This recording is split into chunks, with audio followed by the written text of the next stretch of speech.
प्रभु का धन्यवाद करते हैं कि प्रभु ने आप सबके बीच में फिर हमें एक मौका दिया। तो इस पाम संडे में आप सबको बहुत बहुत शुभकामनाएं। तो आइए हम आज का वचन पढ़ेंगे मरकुस 11 का पहले से 11 तक।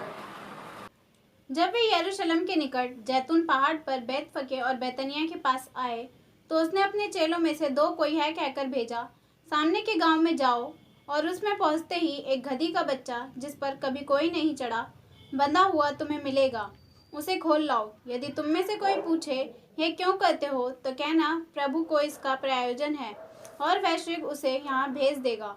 उन्होंने जाकर उस बच्चे को बाहर द्वार के पास चौक में बंधा हुआ पाया और खोलने लगे। उनमें से जो वहां खड़े थे कोई कोई कहने लगे, ये क्या करते हो, गधी के बच्चे को क्यों खोलते हो? जैसा यीशु ने कहा था वैसा ही उन्होंने उनसे कह दिया। तब लोगों ने उन्हें जाने दिया। उन्होंने बच्चे को यीशु के पास लाकर उस पर कपड़े डाले और वह उस पर बैठ गए। तब बहुतों ने अपने कपड़े मार्ग में बिछाए और औरों ने खेतों में से डालियां काट काट कर फैला दी। जो उसके आगे आगे जाते और पीछे पीछे चले आते थे पुकार पुकार कर कहते जाते थे, होशन्ना, धन्य है वह जो प्रभु के नाम से आता है, हमारे पिता दाऊद का राज्य जो आ रहा है, धन्य है आकाश में होशन्ना। हालेलुया।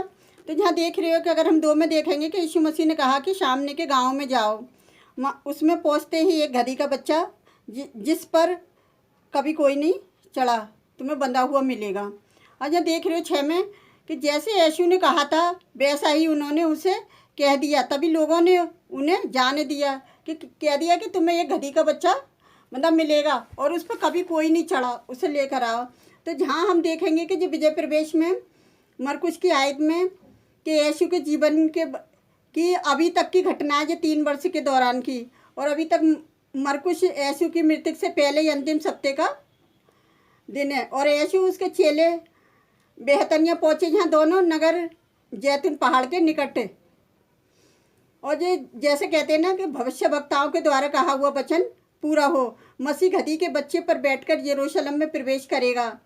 और जैसे लिख रहा है मत्ती 21 के 5 में, यीशु को मालूम था कि इसके लिए गधी का बच्चा तैयार होगा। उसके 2 चेलों को उसे लाने के लिए भेजा गया।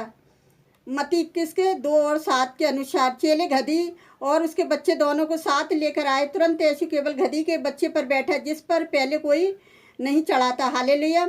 और चेले गधी और उसके बच्चे को यीशु के पास लाए, उन पर अपने वस्त्र फैला दिए। तभी यीशु उन्हें कपड़ों पर बैठा और गधी के बच्चे पर चढ़ा और यरूशलेम की ओर रवाना हुआ। हालेलुया। कई लोगों ने अपने वस्त्र मार्ग में बिछा दिए और चेलों ने देखा कि यरूशलेम में उन्होंने अपने वस्त्र मार्ग में बिछाए। जब मसीह के प्रत्येक उनके समर्पण जो उसकी आधीनता का एक चिन्ह था। अगर हम राजा 9 के 13 में देखेंगे, दूसरे लोगों ने उनके सामने खजूर की डालियां फैलाई जो आनंद और विजय का प्रतीक था। हालेलुया। लोगों ने चिल्ला चिल्ला कर पुकार पुकार कर होशन्ना, धन्य वह जो प्रभु के नाम से आता है।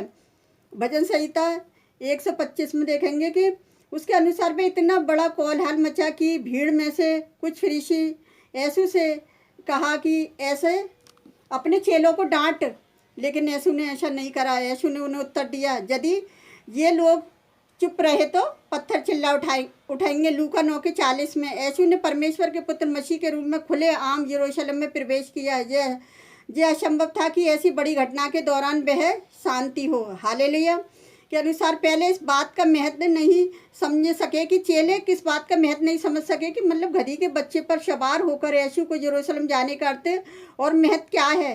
केवल यीशु की महाशक्ति होने के और मृतक से उसके जीवित होने पर ही उन्होंने समझा कि इस रीति से ही जकरिया भविष्यवक्ता के द्वारा कही गई भविष्यवाणी पूरी हो। हालेलुया। पवित्र आत्मा ने सिर्फ यीशु की मृत्यु और उसके पुनरुत्थान के बाद ही उन्हें सभी प्रकार की सत्य की ओर अगुवाई करी।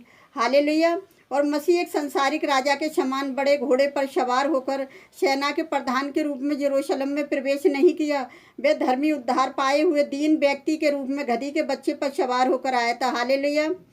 और वे सब जातियों के लिए शांति की घोषणा करने आया था। हालेलुया। ऐसे यरूशलेम में इसे अंतिम सप्ताह के दौरान हर शाम को बेहतनिया वापस जाकर रात में ही गुजारता था। यहाँ लाजर था। तो परमेश्वर का धन्यवाद करते हैं कि किस तरह से यीशु मसीह के चेलों ने कितनी बाद में सोचा कि मतलब यीशु मसीह ने जब झल्लूस को देखा, उन्होंने कहा कितनी भीड़ होशन्ना होशन्ना के नारे लगा रही है। तो हम परमेश्वर का धन्यवाद करते हैं कि इस सुंदर वचन के लिए।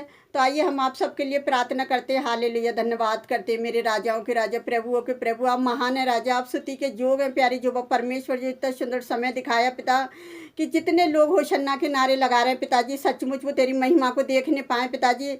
आज आपके दास दासी जितने होशन्ना के नारे लगा रहे हैं पिताजी, सचमुच आज वो भी शैतान पर विजय प्राप्त कर सके, जिस तरह से यीशु ने शैतान पर विजय प्राप्त करी प्यारे जो परमेश्वर। इसी तरह से वो दीन होकर, घोड़े पर सवार होकर नहीं, वो एक गधी के बच्चे पर सवार होकर गया मेरे जो परमेश्वर। सचमुच तेरे बेटे को महिमा तेरे द्वारा हो प्यारे जो परमेश्वर, तेरी महिमा हो मेरे जो परमेश्वर। और जितने लोग तेरी स्तुति आराधना कर रहे हैं पिता परमेश्वर, सचमुच तेरे नाम को महिमा मिले प्यारे जो परमेश्वर। जितने लोग स्तुति आराधना कर रहे हैं सबको आपके हाथ में देते पिता।